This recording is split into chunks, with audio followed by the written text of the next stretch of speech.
On Tuesday, April 2nd, Salisbury voters will make the biggest decision they have faced in 10 years. The consequences of that decision, for good or bad, will impact us for generations to come. Hi, I'm Debbie Campbell, and I have the honor of serving the people of Salisbury as a member of your City Council. I'm just a regular person who's fought for the last 25 years to make Salisbury a better place for all of us. 8 years ago, Salisbury was for sale. Millions of taxpayer dollars were being handed over to developers. Our existing neighborhoods were under siege, and it wasn't safe to walk our streets. I ran for City Council because I love Salisbury. I was tired of seeing my family, my friends, and my neighbors give up their hard-earned money only to see it turned over to a few special interests. After years of fighting to promote home ownership, stabilize neighborhoods, and make Salisbury a better place to live and work, I could no longer stand on the sidelines as our city government allowed a few bad landlords to systematically disassemble and destroy our neighborhoods. I could no longer sit idly by while our city government handed out subsidies to a select few as our city continued to crumble. I decided to be part of the solution, and you gave me the chance to serve you and our city as your council member. We've made great progress, especially in the last 2 years.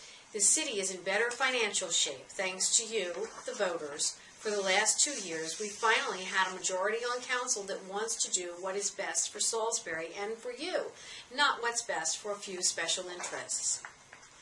Sadly, that may change on Tuesday.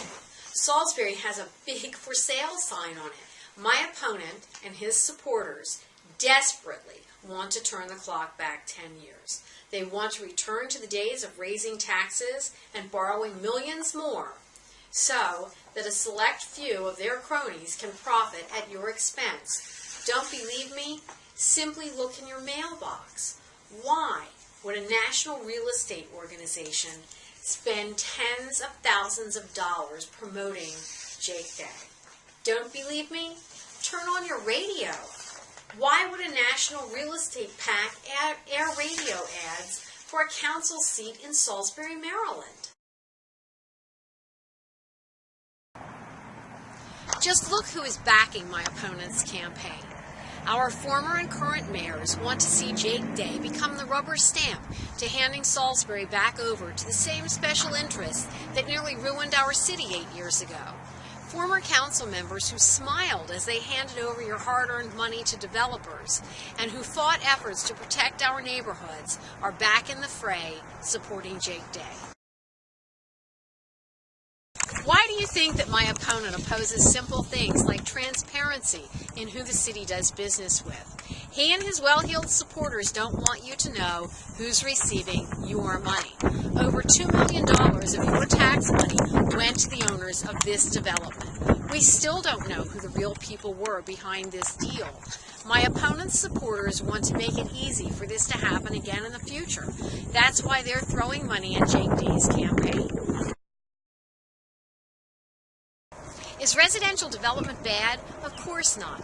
Recently, I was able to get the new developer of this abandoned condo project to commit to transforming this eyesore into a vibrant artisan community that will tie in with our arts and entertainment district.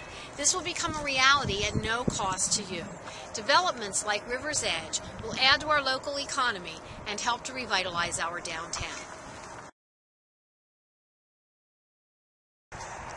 Sadly, my opponent thinks that subsidizing new housing developments is the answer to Salisbury's economic suffering. You and I both know that the best answer to improving our quality of life is by creating jobs, like at our expanding shipyard behind me. Jake Day's plan provides for a few temporary construction jobs, a few low-wage service jobs, and millions of your hard-earned dollars into the pockets of the same people backing his campaign. My view is different. If you come to do business in Salisbury, you should feel like you're checking into a 5-star hotel. We need to incentivize employers, not subsidize developers. Making Salisbury business friendly will help to create permanent, good-paying jobs. Making Salisbury business-friendly broadens our tax base so that we can continue to serve the public without raising taxes. Making Salisbury more business-friendly leads to expanded home ownership, more stable neighborhoods, and a lower crime rate. Making Salisbury more business-friendly is good for everyone, not just a select few. Salisbury's election is just a few days away.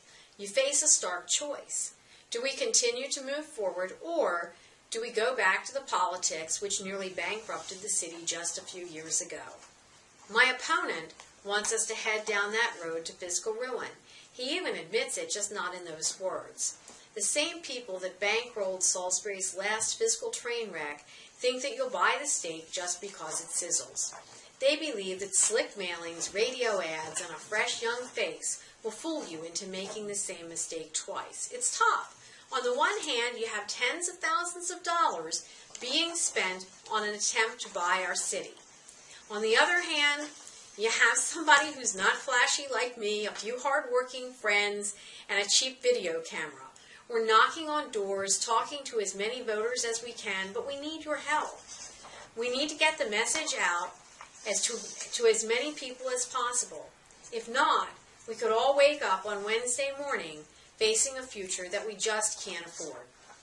Thanks for taking the time to watch my video. Please come and vote for me on April the 2nd. Salisbury's future depends on it.